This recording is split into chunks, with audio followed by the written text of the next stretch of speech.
People say to me, well, Bruce Lee didn't fight in tournaments because he couldn't use his technique.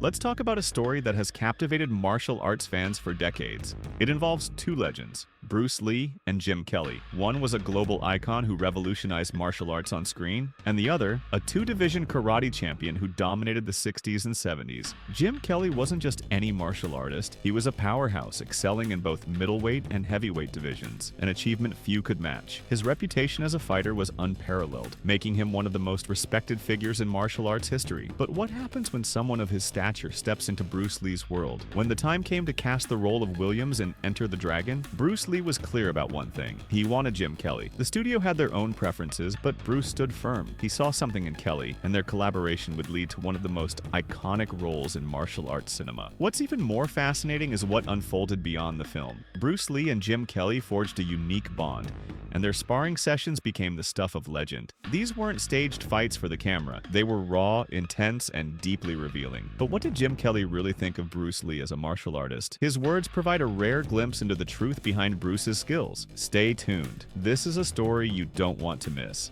We're always kind of experienced now. You also had John Saxon, Bruce. Yeah. Was there anybody else that you remembered specifically? There were some scenes that were your favorites, or some scenes that were more difficult than others because of whatever?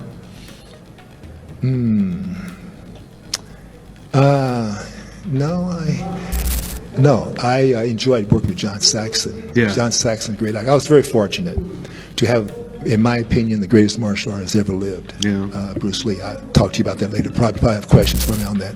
But in my opinion, I'll tell you right now, I fought the best. I trained with the best. I know great martial artists, and there's never been anybody, in my opinion, like Bruce Lee. Bruce Lee was unbelievable. Absolutely unbelievable, guys. You don't know how great this guy was. People don't really know. Like some people say to me, well, Bruce Lee didn't fight in tournaments because he couldn't use his technique.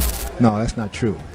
Bruce Lee would have made the adjustment to fight in point karate championships. If he wanted to, he could have made the adjustment.